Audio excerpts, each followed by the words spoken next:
What's up, everybody? Welcome to another episode of Paramerican Radio. As always, I am here with my compadre, Mr. Justin Holstein. What's up, Justin? Hey, I'm here. And for the ladies, Mr. Steve Tinder Zilberman is in the house. Once again, Steve is back full-time with us. We don't have a guest, but I like to say Steve is our guest. So, I mean, you got to give the public what they want, The right? single guest. The single guest, absolutely. Ladies. The single guest wants to point that out. Today was a crazy day. In between working, I was actually found myself researching something really weird that I heard of a long time ago, guys, and I thought it was the stupidest shit I've ever heard of, and I still don't believe in it, but for the first time ever, I actually spent some time in discovering why there are Holocaust deniers. Have you heard of this? There are people who flat out deny the Holocaust ever existed. And the reason I got into this is because, as we mentioned in the last podcast, through the JFK leak, or not the leak, but the dump of the files from the JFK assassination, it was revealed through there that at least for 12 years, they know that Hitler was alive, that he survived World War II and wound up in Colombia. And it just got me thinking, like, what the fuck? I mean, how weird is it that, like, the biggest monster in our lifetime in history, you know, Hitler, right? The biggest monster, that no one took him out, that he was allowed to escape, and let's get this straight, he was allowed to escape. We beat Germany, right? The Allied, so there's no way he just like walked out without people letting him walk out, you know, which again made me realize how much I don't know about a lot of Americans all of funded that Hitler. shit. Yeah, Henry of course. Ford. Right. You can go down a list. There's a lot of information out about it. There's a documentary called "The Rich Man's Trick" that really illustrates a lot of this. It goes so deep, man. It will blow And a lot of people also don't know about that Werner von Braun was a straight up Nazi, man. And, you know, we captured him, brought him over here, and he is the father of the space program, of the rocket program. He created the collider, the particle collider. Particle collider. Hydrogen, the bomb. Big time. Yeah. So, I mean, and what's really interesting about Werner von Braun as well, too, is he also warned of the industrial military complex before he died as well. And he said it will come in 4 shifts. He said the first will be, it was our first war that we had with Germany. He said the second would be a Cold War with Russia. Then he warned of a third, which he said it would be terrorism would become a war. And the fourth that he warned about would be a fake alien that the aliens would show up and want to fight us, and that it would be completely faked by our government. Not saying that aliens are fake, but he's saying that the government, invasion. right? The government would stage a fake invasion that we would not know the difference of. Yeah. And people believe it was because the Nazis were way ahead of us in technology, and they were actually, well, they've revealed the plans now for what they called the dire Glock, the Nazi bell. It was supposed to be a spaceship that they back engineered from a UFO crash, and von Braun, I guess, was heavily involved in this program as well. And before Werner von Braun died, they asked him, why were you so far advanced of everybody else with this stuff? And he straight up said, we had help from aliens. I mean, this is his dying deathbed shit. Yeah. You know what I mean? So have you seen the show Man in the High Castle? No. Oh, okay, so the most interesting thing about the show is based on if Nazis and Japan would have won World War II. Gotcha. But this is like in the 80s, right? Yeah. The show's based in the 80s. And everything, like, so the U.S. gets split between the United States of the Reich and the whatever else. And everything stays as if it was in, you know, like in the 50s, right? 40s, 50s. But... So, for example, if you want to fly from LA to New York, you get in a plane, and the plane's like a jet plane, so you get there in like an hour. Yeah. So there's like these different things that they're are way like advanced, right? with Which German technology. I think is just so. Like as much as I hate the Nazis, I just think it's so interesting, you know, that. Well, they would say like it works like a German clock. The Germans basically they know, they're very precise and methodical in how they engineer things. Right. They're some of the best, and I think that's always been kind of known. Well, and most people literally believe them to be 50 to 100 years ahead of the rest of the world in technology. And so I started thinking that Hitler he escaped and he got away or was escorted out, and the funding that he had in the past, and then realizing that like I said, Werner von Braun was brought over here, and a host of other scientists that were allowed to, So, I just started thinking, well, what the fuck? Like, why would anybody deny that the Holocaust exists? So I started reading into it, and again, let me make this statement up front. After looking at all of it, I absolutely believe the Holocaust existed. But there are some things about it that are really fucking strange that don't make a lot of sense. Well, one of them, and I've already looked into this, it's the very fact people freak out if you even question the numbers were 7 million or 6 million. Yeah. 6 million, right? Yeah. And the thing is, back then the numbers on how the Red Cross was the only one I think that was keeping numbers of victims and stuff, right? They were, and the numbers in the Red Cross. The Germans, Nazis were notorious for keeping incredible numbers. Yeah. But the problem is the Nazi numbers didn't add up to anything close to what the other numbers said. And one of the main arguments for this is, okay, for example, at Auschwitz, at first it was 5 million people died at this primary camp in Auschwitz, and they were like, well, no. And then there was this monument that said 4 million people, and then no, that was changed because they actually found the documents, and there was 1.1 million people that died at Auschwitz. And then there was a bunch of other stuff, but these gas chambers, for example, they've gotten the blueprints of them. There was never anything whatsoever that was designed. There was no, gas chamber, no way of sending gas into it or anything. There was 4 drop chimneys, but at the time, typhoid was ripping through those camps like crazy, and they dropped this chemical in there that would kill typhoid. But they showed how the doors had open hinges on both sides. And they've been left how they were, so you can just walk out of there, if you wanted. They talked about how they showed the size of the camp, and if they got to the bodies inside, they had those kiln ovens, those burners. I mean, to put one person in there at a time, and to do there wouldn't be time physically to even do this. And all the footage that we saw was filmed at the very, very end of the war. And none of it was shot by the Germans. It was all shot by us, right? That was the same time that we were actually realizing what the media and what footage and films and the power of it. So the standpoint was basically that they have all these pictures in these different concentration camps where they had music halls, swimming pools, and this is on concentration camps, and stuff like that. They also found out that there was this one major one where they said all these gassings took place, and it's since been confirmed that that was not the case. It never happened.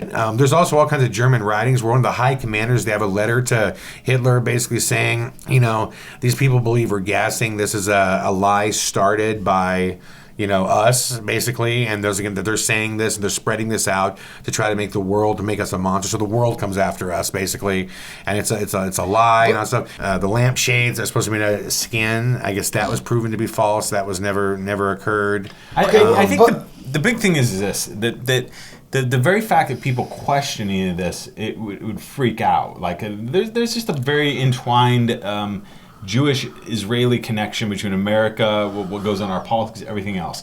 The thing is, historians we're always looking back, and the people that write history are always the winners, right? Of course, right. So you should, just by the very nature of being a human being and understanding that you should question things.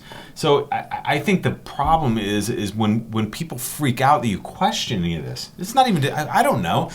Obviously, there were Jews that were killed. Obviously, it's horrible. But there were also, how many Russians? There were more Russians than anybody that died. 60 million? Yeah. It was incredible. And the thing is, just to set the record straight, this is exactly what I'm doing. Just asking questions. Just saying, I don't know enough about this. I've only heard one side of this. Right. I've never taken the time to even look into it. So when I did, I started seeing that what I think occurred is, I think the Holocaust occurred.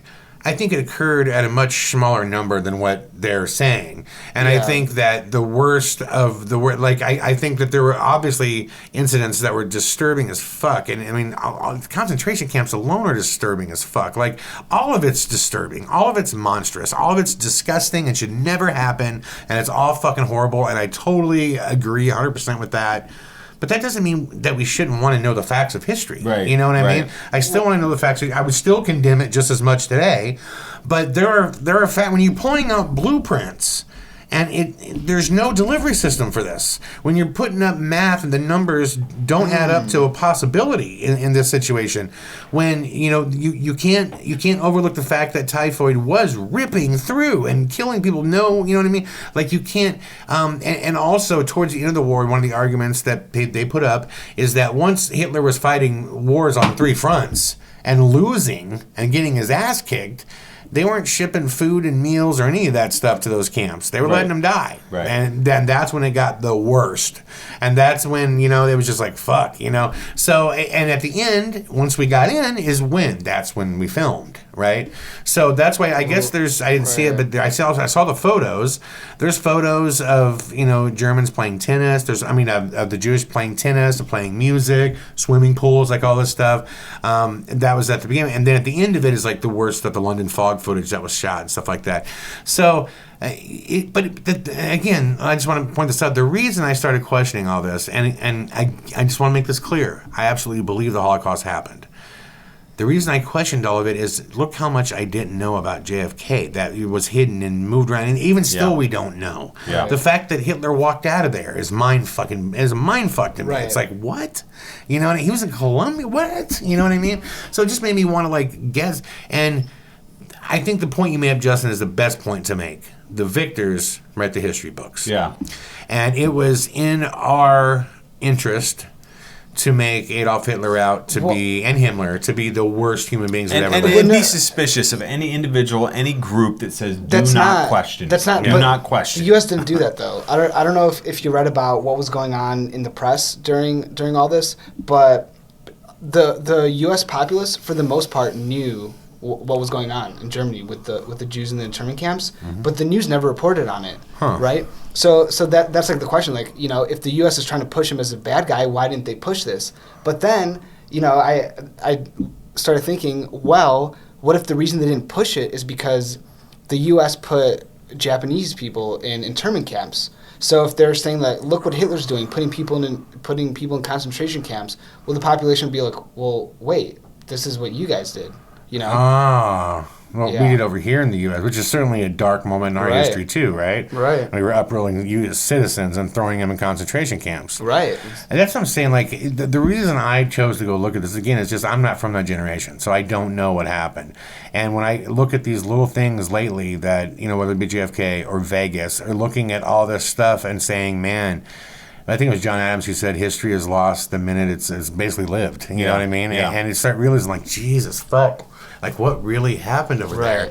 And I think what happened is, it was horrible what he did and what he was doing. And I think we took an already monstrous thing and built it to, levels that were just much bigger than what it was. Still doesn't take away the fact from what it was. You know what I mean? It still was what it was. Right. It was a fucking disturbing. You know what I mean? Most of my family was killed in the Holocaust. My great uncle wrote a book about his grandmother, and basically, because this isn't much known for whatever reason, but the Nazis went to Ukraine shortly after Poland, and they took over the hometown that I was from, and they went to her house, they shot her husband and her 3 kids, and they were going to shoot her, and she ended up escaping. And she escaped, I think, she went through Germany and then somehow ended up in the States.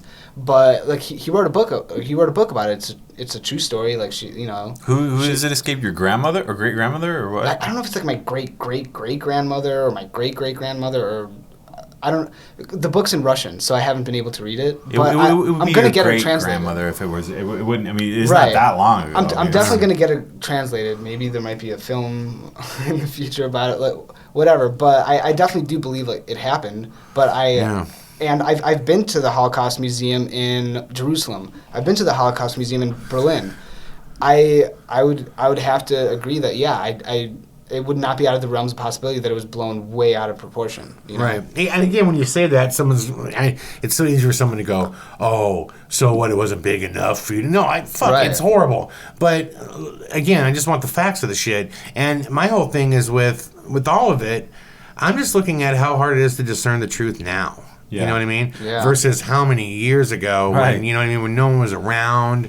And you just got to look at facts on things and just say, okay, what was this? And I guess one of the things, too, that was interesting about the ovens and the gas things is the Nazis at the concentration camps, they kept stats of who died of what, right? Whether they were shot or executed, or raped, or died of typhoid. And by and large, the records showed that most of them died of typhoid and sickness and starvation. There were no records of gassings, like none. So why didn't anybody make a record of it?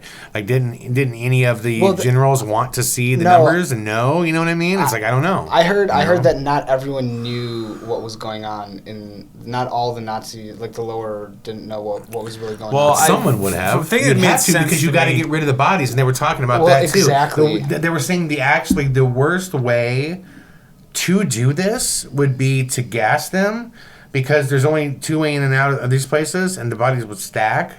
So then someone would have to move them, and that's a physical act, right? It takes someone to do that. Who's going to do it? You know what I mean? Like, they were just saying that it wouldn't even make sense from a physical standpoint, because you couldn't keep the secret, because no one would go in there. Yeah, there is a lot of manpower. Yeah, to move tons of millions of dude, bodies. I've seen it. I've seen these floors in the Holocaust Museum. There, they have like this floor of all like the clothing and everything, and it's not going to take like a few people. It would take several manpower right. to do, especially millions of people we're talking about. I mean, that's crazy, you know. So it's just one of those things where you stop and you look and go, you know, in the future, it's just like, look at our narrative of Iraq. Yeah. Pretty dramatically different than Iraqis' narrative of Iraq. You know what I mean? Of what went down over there. Yeah. In our narrative, we did everything right. We got attacked. We responded. We did whatever. You know what I mean? Right. That's like, but then that's true. You know what I mean? You Like, didn't even none get of it's attacked true. by Iraq. I know. Well, That's what I'm saying. None of it's even true. Literally, you know? I brought it up. I was out to this fake news event about 6 months ago with one of the guys in town, and it was mostly like the liberal media that was there, meaning like, you know, NPR people, local ABC, like, you know, anchors and stuff. Yeah. And they were talking about the subject of fake news, right? And they were basically saying of what you should believe and what you can't believe. And it was straight run of the mill, like if it's on NPR, but, you know, and I was like, listen, guys, and I raised my hand, and I could tell right away they were like, oh, it's one of those guys. And I was like, guys, I don't think this concept of fake news came from like nowhere. I mean, look back, not too long ago, we supposedly were saying there are weapons of mass destruction, yellow and nobody in the media was questioning that. Why is it that nobody in the media questioned it? And because these were all mostly liberal media, they were just like deer in headlights. Everybody's sitting up there going, how about this? Hillary's ahead 12 points, guys. We're all good.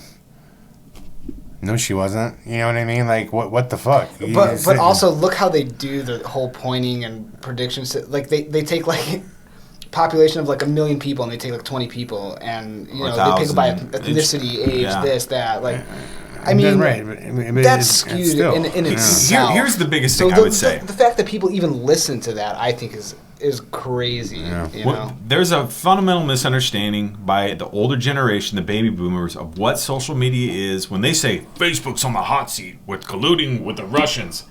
Okay, what is the internet or social media if we don't have freedom? If you can't post your opinion, Steve, I may not agree with it. Right. You know, you may have somebody post your opinion, Chad, I hate your movie, or I love it, or whatever. You're getting rid of everybody that does not agree with me. You know what I mean? There's always going to be bad guys that take advantage of it. But that's why Anonymous says they're the final boss of the internet. You know what I mean? That has to be the final boss of the internet. That there has to be freedom. There has to be freedom across the board to speak.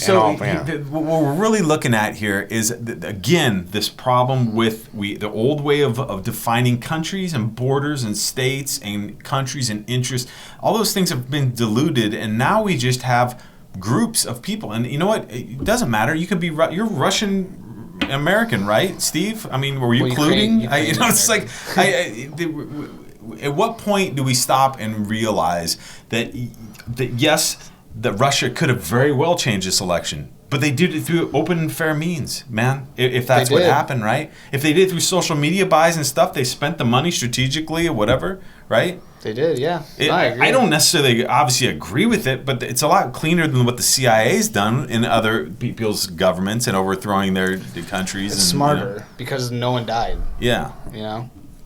I know it's clean. Look, I think all governments are all up to the same shit. The more powerful ones can do more. That's just how it is. You know what I mean? But I agree with what you're saying. But I think that, I guess my kind of point in all of this is that all this shit that's been coming to light lately, it's almost like the truth is scarier. Like I think I see why our government holds back on all kinds of truth. Oh, of course. Because when you start dropping the truth out there, it starts getting real scary. And you start being like, man, so all of us are being watched. All of us are being tracked. We don't know who's going to be in fucking office, who won't be, who's going to kill who's going to let who live. We don't know why wars are being fought for anything. We don't know who lives, who wins, or why they win. I mean, you know what I mean? Not everyone thinks the same, Not everyone can see the bigger picture. Or, sometimes, 20 people need to die to save, like, 1 million. Like, maybe one person would be like, yeah, totally. And the other person would be like, no, not one person should die. We should find another way. So, of course, a lot of people, they can't. I love the term, you can't handle the truth, because literally a lot of people cannot handle the truth. Right. No, it's the same old story. Darth Vader and Luke Skywalker get told, and every time we go to war, who's Luke Skywalker? We are. Who's Darth Vader? Osama bin Laden. Who's and people need that. They need this. They need this feeling of, well, we're the good guys always, and they're the bad guys. That's why Mockingbird came into play, Project Mockingbird, because they can sell the bad guy through the media to us who consumes it and says, yeah, go get it. Once we got support, we can open the checkbook, industrial military complex, and they go to work. I mean, so I get all that. The thing that I would like to say, after looking into all the Holocaust stuff, is the bottom line is, by any method, you can't deny that people were there. You can't take the tattoos off the bodies. The only thing that I think you pointed out that it's important to remember is most people, I think of the Jewish lives lost during that war. I would just say, yes, you should think of that, but it's also very important to remember all the lives that were lost during that war. Because like you said, millions of other, I know we talked about the Russians who died, and the different, just a shitload of people died. Because the Russians, honestly, and Steve would probably attest to this, they're like that thing with the bird that will fall cold, dead from a bough, never feeling sorry for herself, Yeah. Or the Russians are fairly tough like that. Oh, no. Yeah. Big time. Yeah, but by the way, if anyone wants to know more details of the documents that referred to Hitler being alive, basically, this guy, this memo was sent from Venezuela to the CIA saying that Hitler's alive. Here's this photo. I've met him, and I can't find the photo online. I don't know why. Yeah, I haven't seen the photo yet online either. Yeah, but apparently it looks just like him. And the CIA, they just totally disregarded it, and they named him, and he is former Nazi SS trooper Philip Citroën. And he said he's met Hitler, and he said there's tons of Nazis living there. It's wild. It is. It's totally wild to think that he just walked out. You know what I mean? It's just, wow, that's fucking crazy. So, but yeah, no, it definitely happened. It's important to know the facts of history, because you never want to be on that side that just claims fucking superiority on all ground. Because that's how shit like this ends up happening again. When you believe that you have absolute moral, superiority, and if there's a bad guy that's just bad, and we just got to rid the face of the earth of them. Dude, you don't know. Although, think of how many people have died in Iraq, dude. Like that, or in any war that we enter, that are just the one thing. In traveling the world, you travel the world, I've traveled. We travel. The one thing that's common, and I don't know that everybody understands this until you get to where you're going. Everyone's the same, man. They just want to, to make a living, to be happy, take care of their kids, family, have some vacations. That's it. The only difference is nationalism. That's what makes all the difference, because once you have nationalism, you're seen as the good guy. So so then this person could be the bad guy. That's why it's dangerous. Yeah. That's why people get upset, and I don't think they understand what I mean when I'm saying patriotism is a dangerous thing, because it's like, don't be allegiant into a flag or colors or be allegiant to the truth or good. Okay, that's what you should focus on. I mean, the North Koreans are very patriotic, right? Do we agree with them? People go, well, no. Oh, the Nazis were very patriotic, man. Yeah, of course. So is patriotism a good thing? I'd be really suspicious, and also be suspicious of anybody who says don't ask questions. Don't ask questions. That's what the whole. That's the most dangerous thing is don't ask questions. Yeah. You know what I mean? Like, don't use my brain. Don't try to find out the truth. Why? You know what I mean? Usually when someone says that's because they're hiding shit. Right. So. Yeah, the whole New World Order, one world government, it's painted as such a bad thing, but I think that's when humanity's going to evolve, when we create a one world government or one world currency. It's already here. We're just not calling it that. You know what I mean? Someone said that to me last night, too. It's already fucking here, dude. Said the same thing. Yeah, and in the example you put that illustrates it well is like when the financial crash happened, in America, the world just... Oh, that was you who said that to me. Yeah, just everything crumbled. Yeah, everything. And it hit everybody, most of the other countries harder than it hit the United States. No, it did, big time, I mean, so it's a funny thing, even during that, right? Remember that? How bad did life get for us when that happened? Nothing changed. No. Really? Nothing changed for me. To be honest, nothing, really. Well, at the time we were doing the Spielberg show and we lost a lot of our funding, and we had AT&T can't have their employees. Listen, man, General Motors went underground. Those are champagne problems, dude. They are. I'm not saying it's not like we were looking for milk and water, dude. Right. And we're trying to get a roof over our head. You know what I mean? Yeah. Wham. We couldn't live like kings under Spielberg's blanket. Right. And honestly, it's the biggest propagation. Why another World Bank started with the Chinese and the Russians. They want to go, you know what, this whole thing of the World Bank in America and England running stuff, look what happened, guys. Maybe we should diversify a little bit. I think that's a big thing of the cryptocurrencies, man. People are going, you know what, I'm hedging my bet. I'm putting my money in something that the government can't touch and they can't mess with. They can't devalue it. They can't do anything. It's going to stay what it is or grow. Right. Well, there's something else I wanted to point up to. We'll leave that moving on. For the guys out there, to develop your own train of thought, you dig into it sometimes. Like look into the Holocaust and deniers and try to see where they're coming from. Most of them are just, like in most cases, where there's flat out denial of things. A lot of them are just trying to be vindictive. You know what I mean? But there are some weird things, and it's just good to know the truth and draw your own conclusions. But look into it, man. It's all on the web. Check it out. The other thing that came up that I wanted to just discuss really quickly before we go to break is, have you guys heard of all this shit that is going on with Tom DeLonge of Blink-182? Okay, if you haven't heard, let me just get into it. Okay, first of all, he has a company called To the Stars Academy and Beyond, and he just held this online announcement and all this stuff, and they said his announcement was that disclosure will begin and all this stuff, huge announcements. And in this announcement, he has like the former head of Skunkworks, which like created all this crazy technology, and like former CIA guys, former FBI guys, like huge names that are all backing and working with him, that all say, yes, the UFO influence is real. This many, kinds of aliens have been visiting us, and we have all this technology. And they announced that they're going to build a time machine like that can bend space and time like it never has before. 1.21 gigawatts. Yeah, it's just crazy shit, except for all the people that are backing him. And I'm like watching this going, this is crazy as fuck. Yeah. And then he went on like Joe Rogan. And Rogan was like a deer in headlights the whole time. When you use the technology, there's a time difference between what they're doing inside of an artificially created bubble of gravity of sorts, and then what's on the outside. So if you're on the inside of one of those machines, everything would be skewed more black and white. There'd be like a red shift, and everybody would look frozen. So you literally could fly around and grab a Coke out of someone's hand and put it in someone else's hand. It's really... Where are you getting this from? Well, take a wild guess.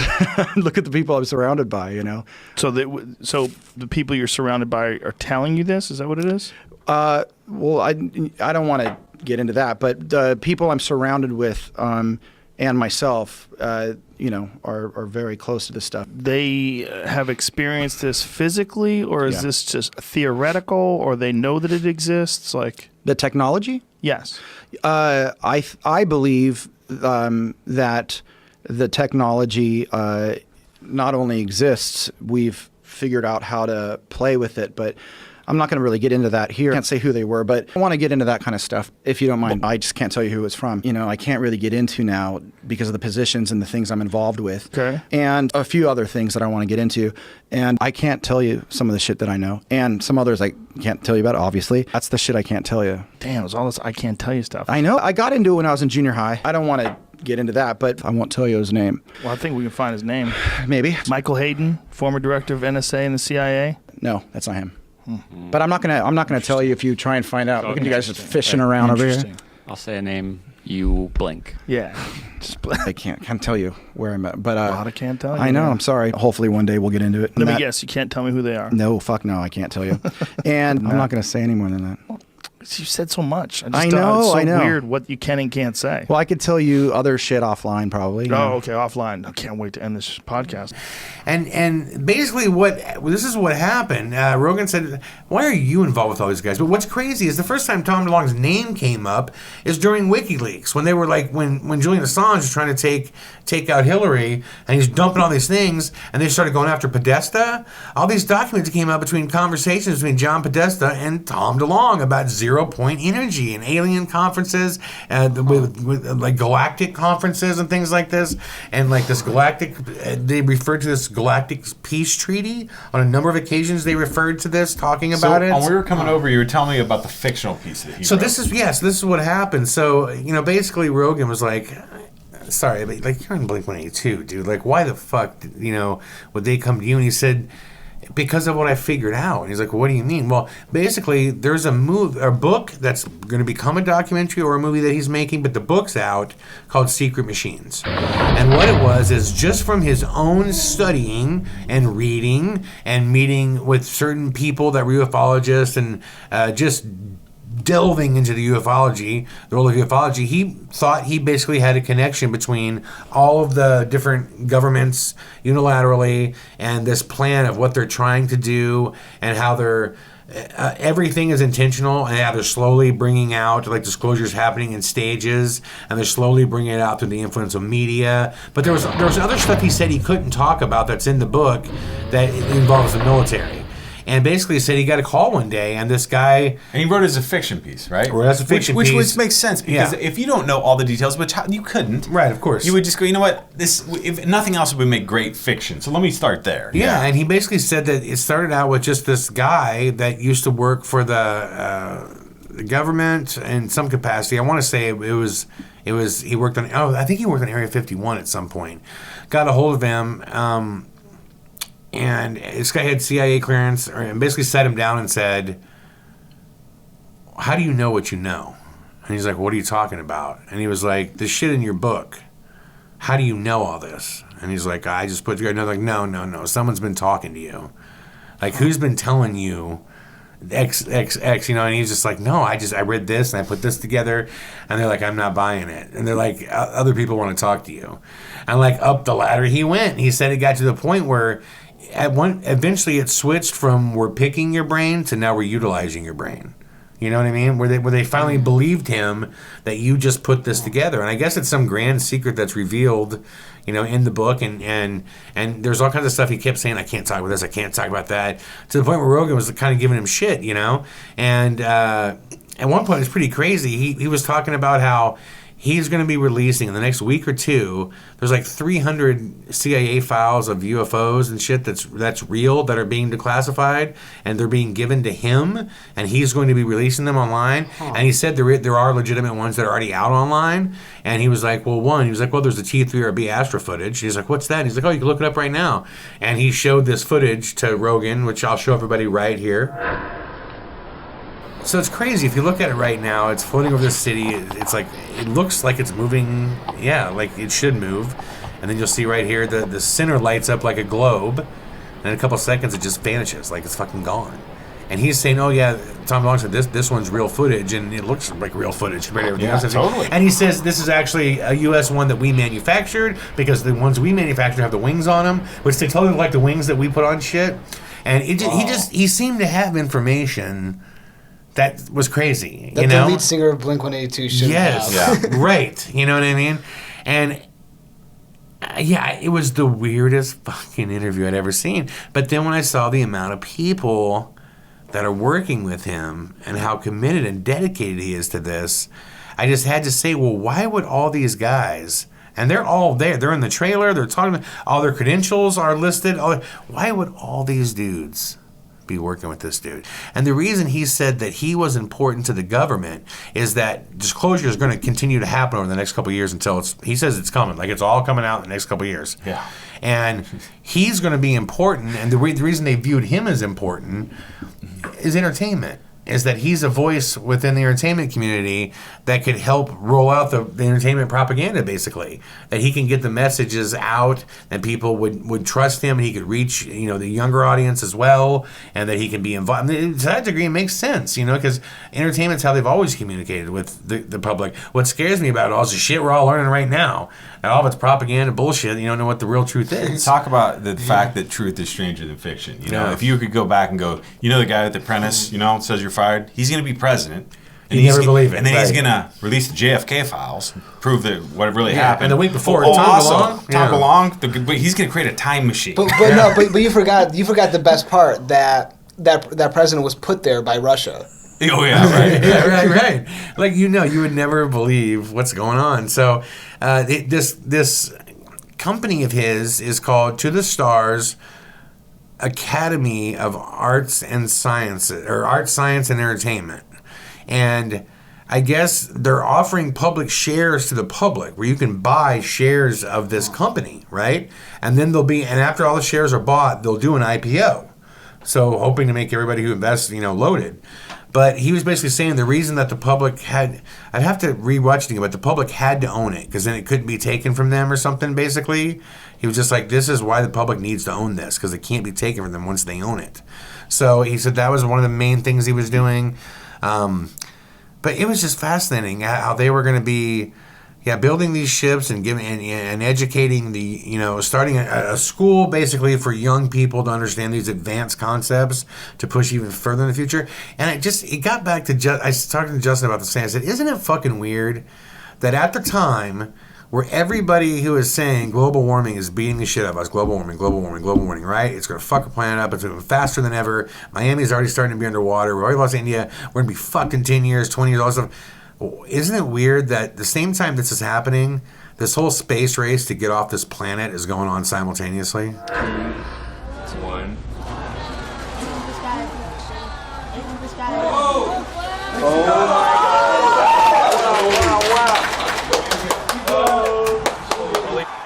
That thing took off. Oh my god. Okay, listen up.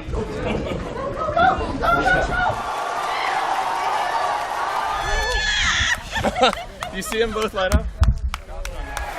Inside shut down. Inside boosters. Yes! Look at them. Yes!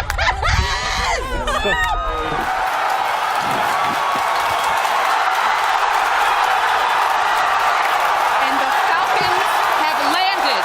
I got my ticket to Mars, by the way. Did anyone else get theirs? No. What do you mean? Where'd you get it? Yeah, NASA. You could sign up for them to send your. I heard you tell me that. Yeah, your name to Mars.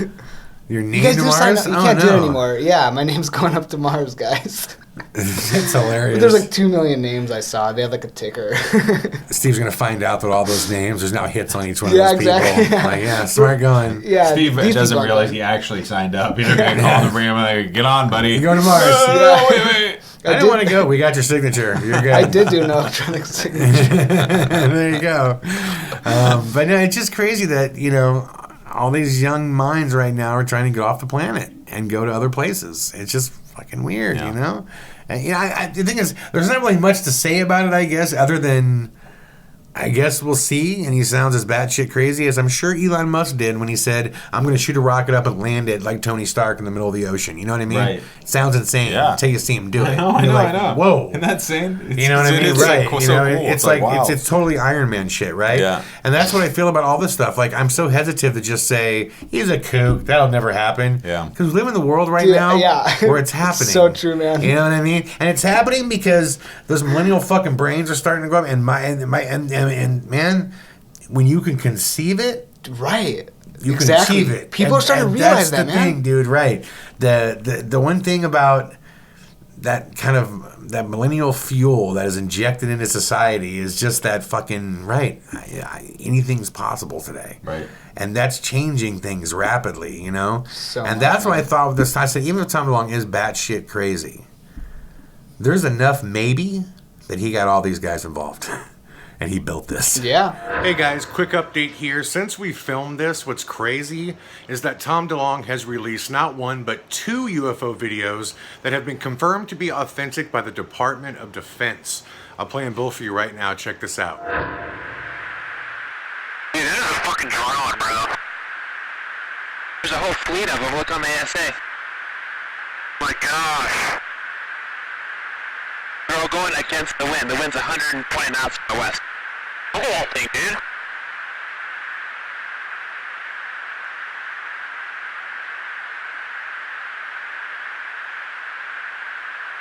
That's not our LNS though, is it? It's not. That is the LNS, dude. Well, if there's like... Look at that thing. It's rotating. Is there anything that you know of capable of this kind of behavior? No, there's nothing I know of. I mean, when we saw the video with the IR, it has no exhaust, no discernible things of anything form of propulsion. And this thing came from a dead hover over the water, just kind of moving around, to a climb up to about 12,000 feet to rapidly accelerating away in a climb, and in less than 2 seconds it was gone. And you figure you're talking 50 miles of visibility, and you can easily see an object that size easily out to 10 miles, and it just disappeared in seconds. What would be the effects on a human pilot of the G-forces involved in that altitude change? Well, the altitude wouldn't be bad. It would be the acceleration of the object. That's right. Honestly, I wanted to fly it. Yeah, but, I bet. There's, talking to some physicists, they don't think the human body could handle that kind of force with that acceleration. It doesn't sound like the human body could. So bottom line, what do you think this was? I believe, as do the other folks that were on the flight, that when we visually saw it, that it was something not from this world. That alone is spectacular. Right. I would not be surprised if the world becomes like Futurama, where like you're walking with like a green alien like this, because I literally believe like anything now after what's been going on. Anything's fucking possible. Dude, if you do go to Mars, make a deal with Tinder Steve, dude. You can start Tinder Mars, Oh, that's a good idea. I would hook up with aliens. Try it out. Kirk did it. It worked for Captain Kirk. You know what I mean? True. Kirk banged some aliens. He did it. He crossed species. He wasn't afraid. All right, we will take a break and we will be back where we will jump down the rabbit hole once again with Mr. Tinder Steve. We'll talk to you guys soon. Paramerican Radio will be right back after this commercial break with even more dope-ass shit.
And we are back with more Paramerican Radio. It is time once again for Tender Steve to give the public what they want, to take us down the rabbit hole. Steve, what is weird in the world?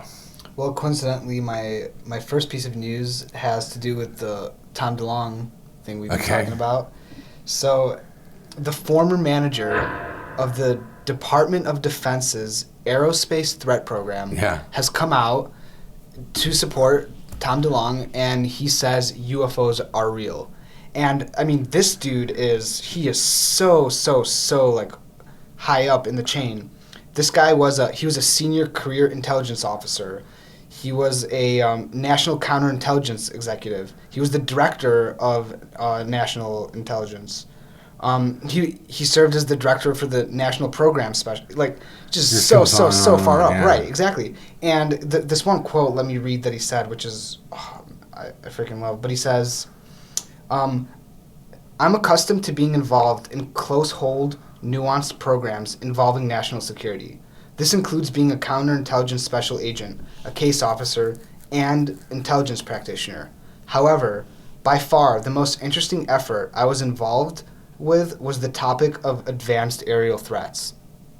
And advanced aerial threats, just so you know, from watching the Tom DeLonge interview, they now call UFOs, they have changed the name on the inside, and they now call them advanced aerial threats. Right. Well, but this guy also said that what he's worked with or what he's seen, we're not hostile. What he's worked with. Right, which also supports the theory of, the fourth... the fake alien invasion. That they would start trying to brand it. Well, that's what Dr. Greer has been saying, too, right? That they're trying to make it sound the way... No, just to point that out, Tom DeLonge was stating that's what they were calling them on the inside, advanced aerial threats. So when they referred to them as that they're using the lingo they're now using. But I think you're right. It's for that reason, to try to brand it as a threat. Yeah. Listen, everybody out there, please take the time to go look up on the website, To the Stars, Academy of Arts, Science, and Entertainment. Look up his board that's working with him. You will be floored by the people that are working with him. And that's one of the craziest things about this. And I really think that the reason they're putting him out there is because he can make a certain percentage of the population care. Yeah. Tom DeLonge, just that alone. People are going, what? Tom DeLonge? What? What the fuck? And they start reading that they wouldn't otherwise read. You know what I mean? If it wasn't him. If it was just some dude tomorrow that came out and did this, no one would give two shits. It'd be another wacky guy talking about the UFOs. Right. But because it's Tom DeLonge mixed with all these big-time dudes, it's like, whoa. Right. Yeah, I know. Let me get into this. What gets skipped anymore? I write some wrong, interesting thing on my Facebook. Nobody cares, responds. I go, I love olives. Blows up. Olives are amazing, man. It's like, it's so funny. Actually, one of Blink-182's most popular songs is "Aliens Exist." Really? Yeah, it's the name of their song. They got tattoos of aliens on their body too. They got all kinds of shit. Yeah. Well, he's just been heavy into it for a long time, and it's kind of funny. He really starts talking about how this knowledge and this interest came from being on tour, and we've been on tour and being bored. So he got tired of partying and doing all this shit. So he just started going to the library, and he said every book on ufology and everything known to man, he just started reading, and watching documentaries on it and all this stuff. But yeah, it's crazy that this is his new thing. I don't know what to think of it yet. I really don't. Again, you just pointed out reality right now is crazier than fiction, so it's hard to say. How can I say that guy's bullshit? You know what I mean? I love the fact that they're saying that they're real, because, can't we say that by now, that they're real? There's life in the universe. You know what I mean? Of course. How is that not epic? You know what I mean? Yeah. Sometimes we skip over it. People laugh about it.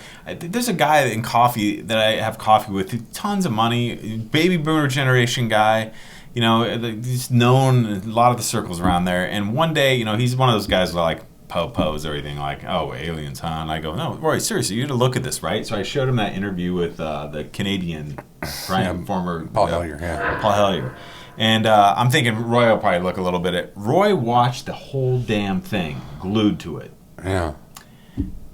The next months of his life, he came in a coffee one day and he was like, man, my wife hates you, dude. I sit around at night, his 77-year-old guy sitting around watching YouTube all night long, fucking watching one video after another.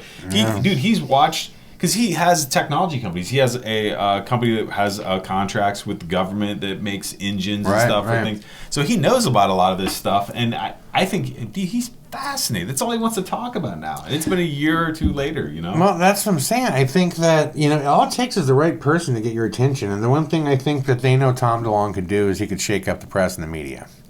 And he can get it out there to people that wouldn't otherwise watch. I mean, why did dude, he knew you. You put something in front of his face. Not that Tom DeLonge means anything to me, but there's tons of Gen Xers out there that he means everything. And they'll definitely give it a choice. Oh, yeah. You know what I mean? They'll give it a listen.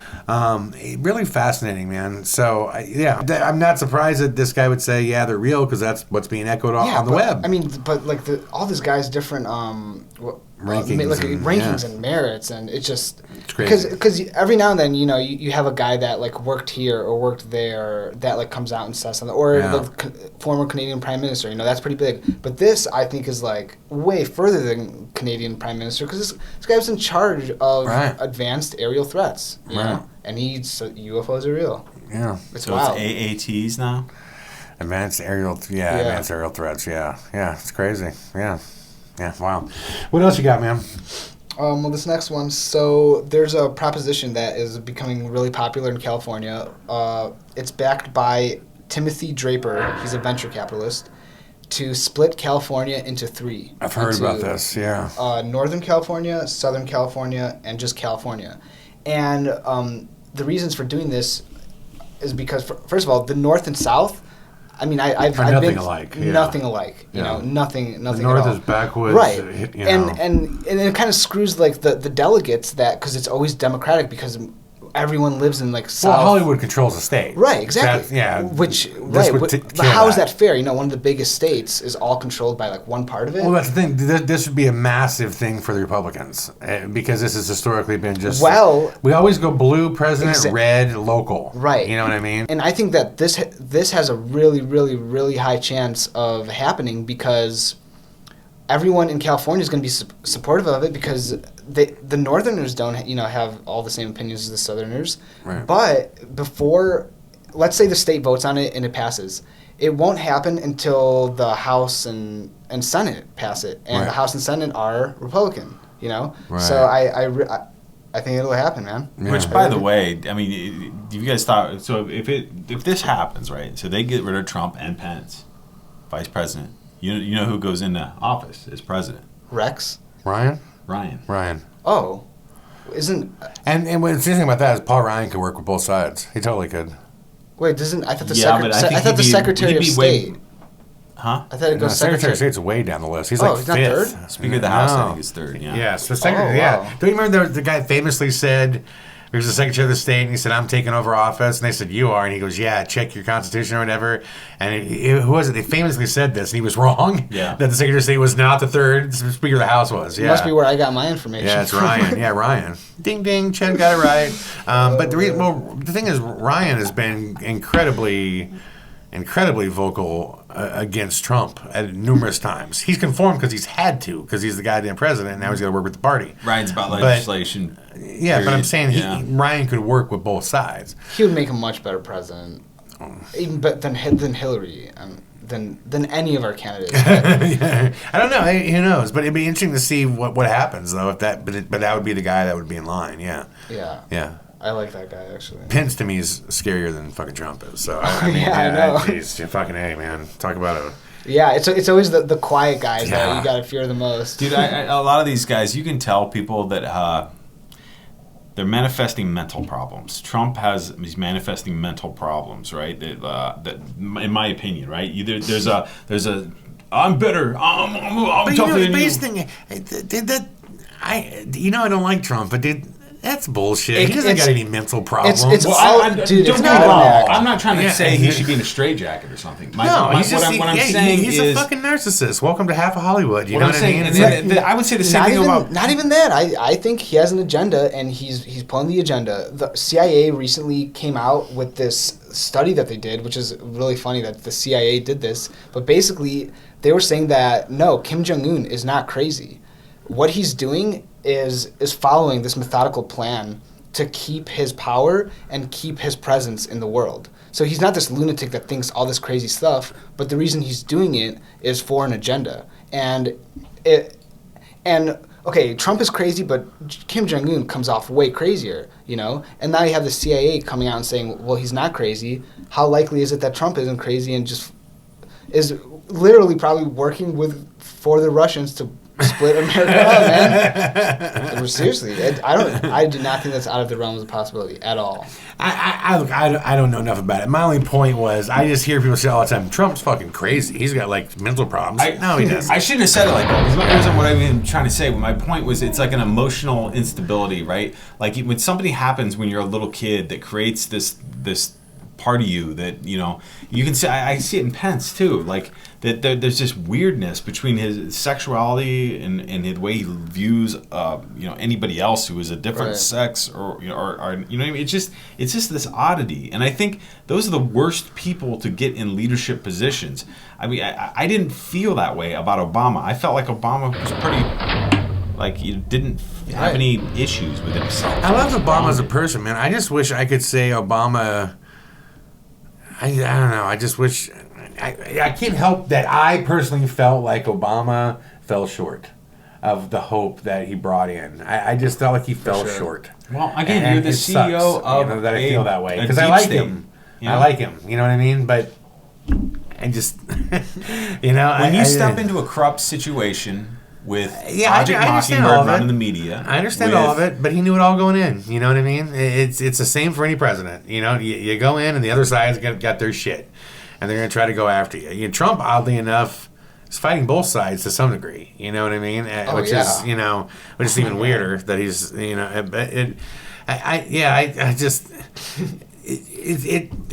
hate that this is all going on because it's hard to determine how you feel about shit. Yeah. You know, because the fucking goalpost is constantly moving. It's not a left or right thing. No, I mean, you can not like Trump, but love what he's doing in some facets anyway. At least throwing a wrench in the work. I'm telling you, man, some of the stuff that's coming out that's getting brought to light because of all this is like going. It's crazy. If you felt one way or the other about the media, all you got to do is switch around right now, and it is confusion. Like, what are we saying? There's somebody who shot up on this. So anyway, let's not talk. Let's anyway switch to this topic now. Now this is going on, and let's drop that. And all the news things are always switching. Like Fox used to be the bad guy and stuff, and now CNN is like the bad guy. I got to point this out, and then we'll move on because we're going down this Trump road again. But I saw his video today; it was funny as fuck, and it was Anderson Cooper. You guys, I'll play it here because it's funny. You guys are gonna kick out of it. But it's Anderson Cooper's on some show, and he's outside, and he and three other guys are talking political jargon talk, right?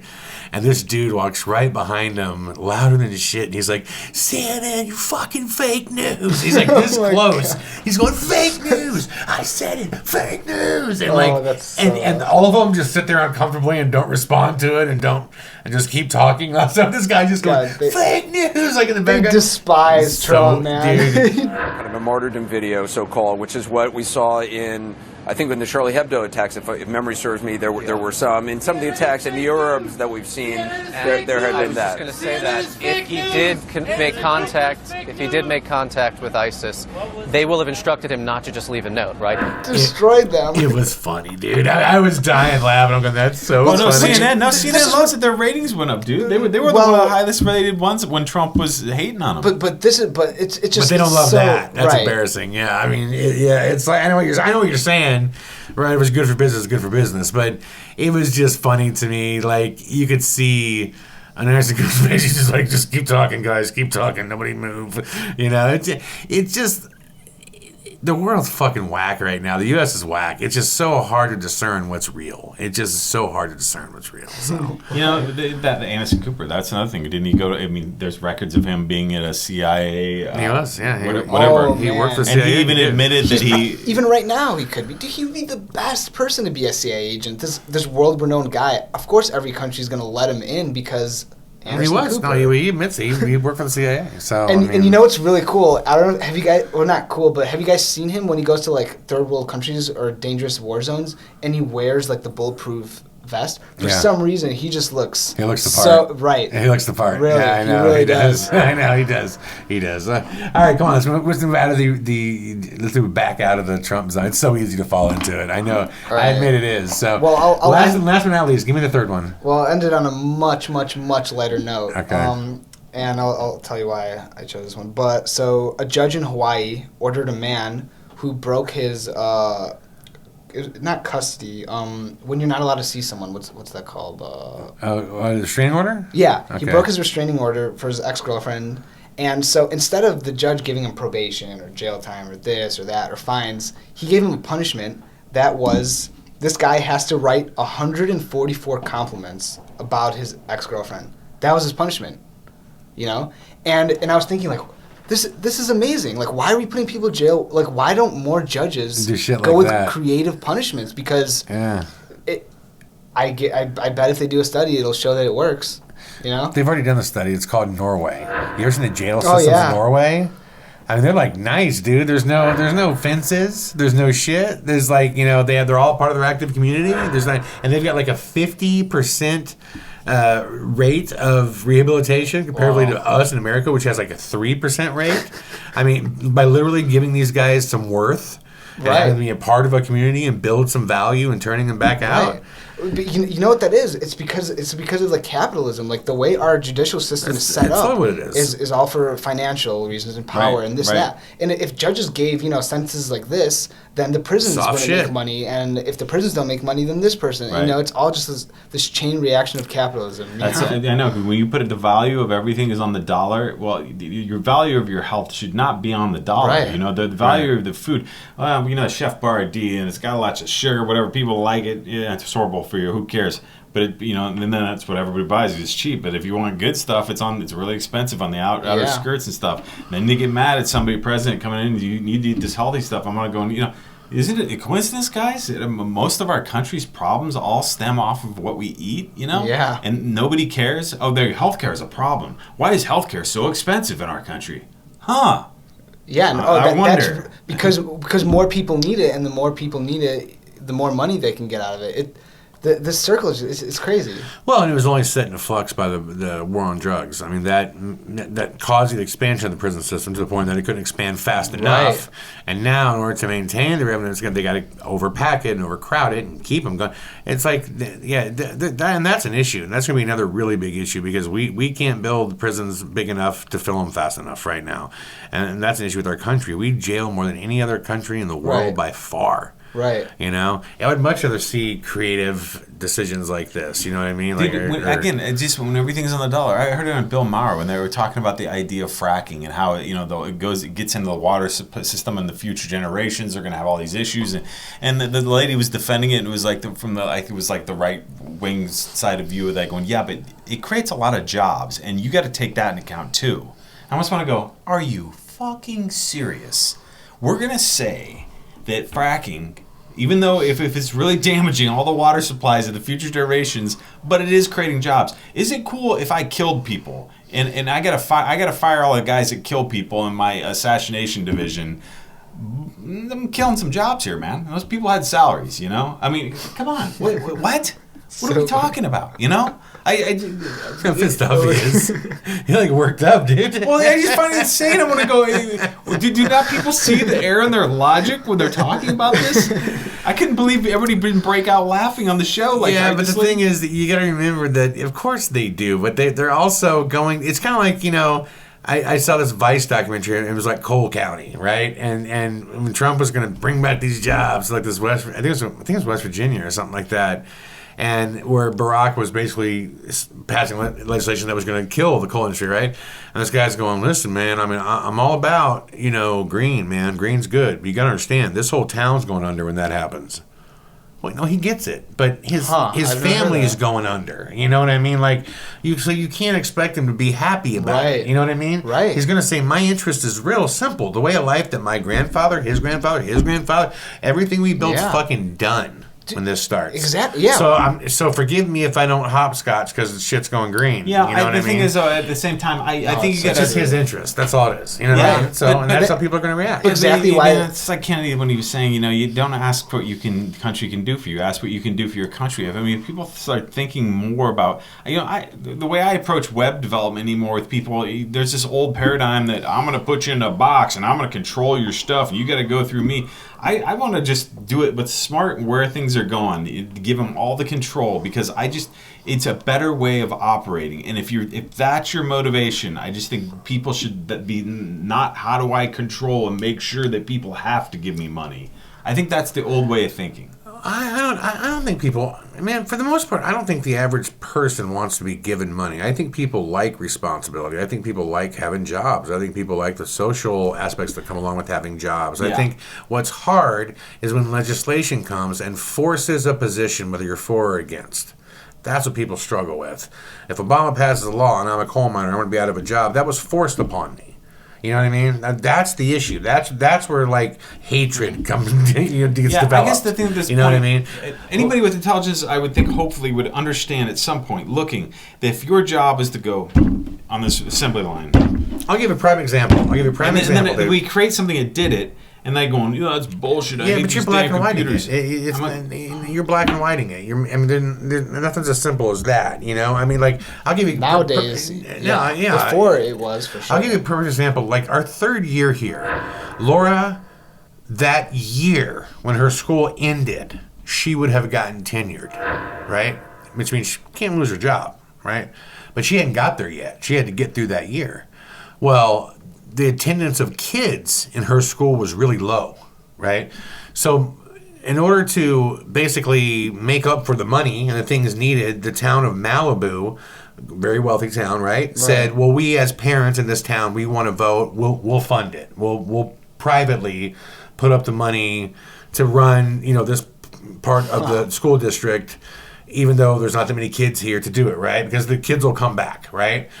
So it got put to a vote. And that night, if that failed, Laura was gone, out of a job. She would have been in the fucking hood, like literally going back to teach in an area that's very dangerous for her, all right? And that was part of a ballot. You know what, Justin? I don't give a fuck what's connected to that ballot. I don't give a shit what good or bad it does. I want one thing. I want Laura to get that tenure and to not go to the hood. And that's my stance. And nobody could have taken me off it. But for all I know, maybe the town's voting for that, and they're not voting for this other thing now that's going to fuck some shit up for somebody. And that, you know what I mean? Right. And their stance is going to be like, fuck them, fuck the teachers, but we don't get enough kids. Sorry. You know what I mean? So, I was like, hey, I'll pass by 4 votes. Wow. And we were like, whoa. And then there was 10, and we were like, yeah, I'm going to be tenured. We can go to Sizzler. So, how does that happen? You can only be tenured at one school? In the district. Okay. So but her district at that time, she wouldn't have gotten a job. They would have let her go because there weren't enough kids. Well, but there's obviously stipulations. Like, what if she obviously she wouldn't do this, but rape a student or Well, yeah, you can get fired. Okay. No, Steve, if you're tenured, you could fuck kids. Right? No, that's what I'm saying. Like, there must be some sort of stipulation. Yeah, you can't fuck or kill kids. Steve. You lose your job. Those teachers, sorry, but I'm tenured. Selling drugs. Point being, no. So Laura's an incredible teacher, and we knew this, right? And I knew how much she cares, how hard she works, and obviously I want this for selfish reasons too. It's part of my income. That's a real world we live in. You know what I mean? Part of our income. So but listen, there was an argument against it, and believe me, the votes, it barely won by 4 votes. They recounted twice. It barely won because there were people that don't have kids. They're in Malibu going, whoa, I'm not paying for this shit. Right. Well, I mean, it was a tax. It was a city tax. You know what I mean? And the people were like, I'm not paying for that shit. Example of what I'm trying to say on that is that the same thing in Dana in insurance, right? She's one of the owners, my wife, of an insurance company. That's one of their big things. Driverless cars going to be a huge hit on the insurance company because if there's no more accidents and all the rest of it, that's going to it's not only that. There's a bunch of other human error, right? Blockchain is the decentralization where there's no more middleman, right? Yeah. There's a lot of things that are scary. Well, you can be the Blockbusters of the world, or you can be the Netflixes of the world. The Blockbusters said, you know what, we got a good gig going on here, man. We sell DVDs and candy. That's our gig, man. DVDs are going away. I don't want to hear that. I don't want to hear that. It's working well. Netflix is going, you know what? Let's look at the future here. What's going on? Let's be mobile as a business model. Let's do this. Right. We know how they. Right. yeah. So my point is, like, you know, don't get. There's a small part of a human being that gets scared and just fights this ridiculous fight when if you just opened up yourself and go, you know what, we can change our business model. Well, everyone's scared of change. Yeah, sure. I was going to say, if you're trying to say the model is don't get scared, you're fucking going to wake up to a different world I live in. Right. I mean, everyone's going to get scared. Very few people have the nuts to just go, I'm going to go into the open and unknown. Right. Especially when your whole life you train yourself to do one thing. Yeah. And now it's like, hey, well, tomorrow that one thing you spent your whole life doing, not going to do it anymore. Yeah. Well, another example. You know what I mean? Guy we have coffee with. This is family. They're a Jewish family. They ran like grocery stores, a little small chain in the Quad Cities, and it started happening more. The Walmarts, the Hy-Vees, they just start going, we can't compete, man. They get cheaper. And it's like, what do we do?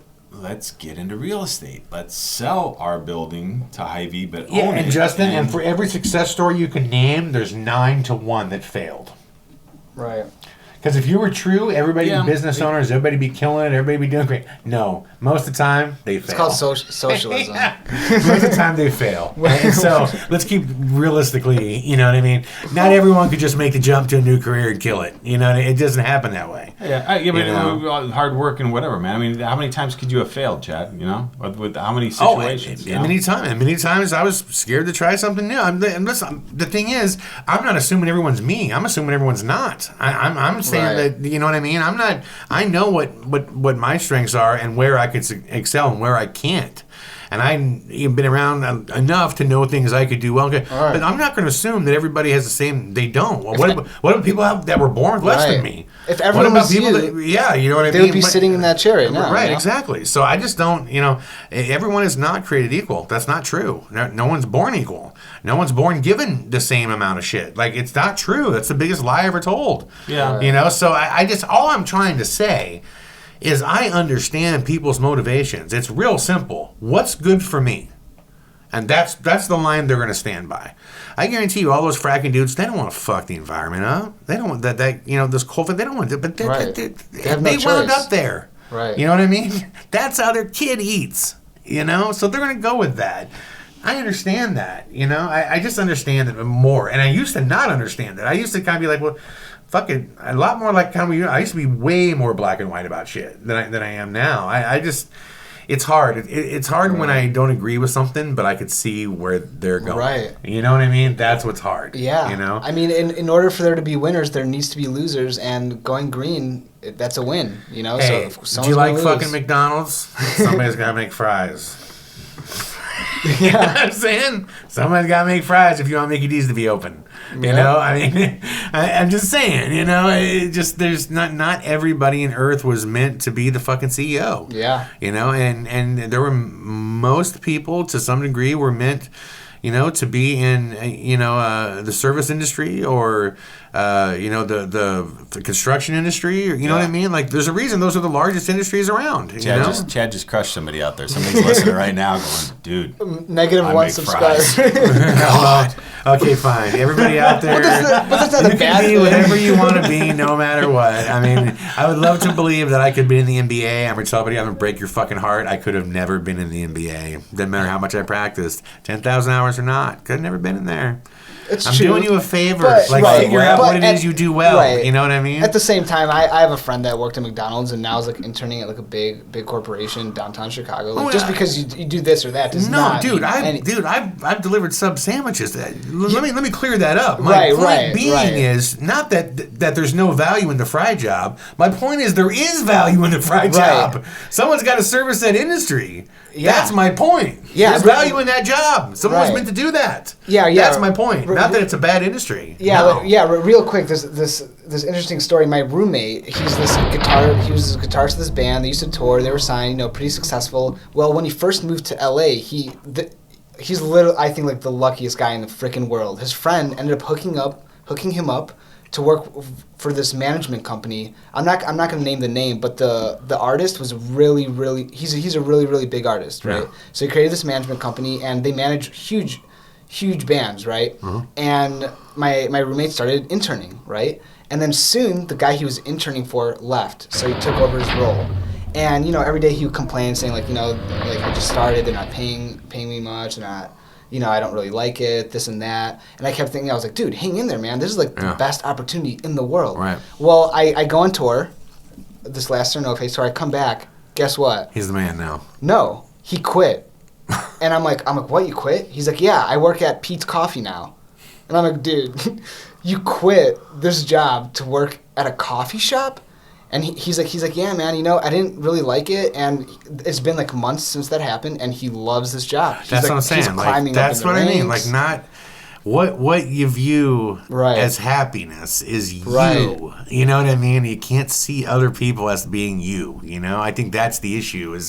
And that's just to clear that up, because I really want to stress that point. Right. The point I was trying to make to you is there's value in that fry job. Yeah, somebody's of got course. to fucking do it. There's value for the person who doesn't, and value for the person that likes it open. Right. You know what I mean? And people were meant to work those jobs. Yeah. I mean, whether it puts money on the table or makes you happy, like either fucking way. Right. You know what I mean? I could say Laura, as a school teacher, does not make a lot of money. School teachers don't make a lot of money, and I would never think to tell her to do something else. She's good at it. Yeah. The kids love her. It's so true. I work with all these YouTubers that are like super big, but they don't make much money, and I don't make much money, but man, do I have a good time working with them. Yeah. Oh, man. I really believe we talk about this, and I know you agree with this, but life, when it's all said and done, it's about one thing: memories. That's all you're going to have before you go. That's it. Yeah. That's it. Man, I got to write a book. So what, before I forget them what do you all. experience before you go? That's the only real currency in life. So, awesome, guys. This was a great freaking episode again. Two good ones. Last one and this one I really enjoyed, man. It was a lot of fun. So keep the bar high. Keep the bar high. Well, awesome. Thanks, everybody, for listening. Well, we got some great stuff coming up, too. We'll be back soon with some more PARAMERICAN Radio. Justin, Steve, say goodbye. See you guys. Ciao. Peace, everybody. Bye-bye. PARAMERICAN Radio.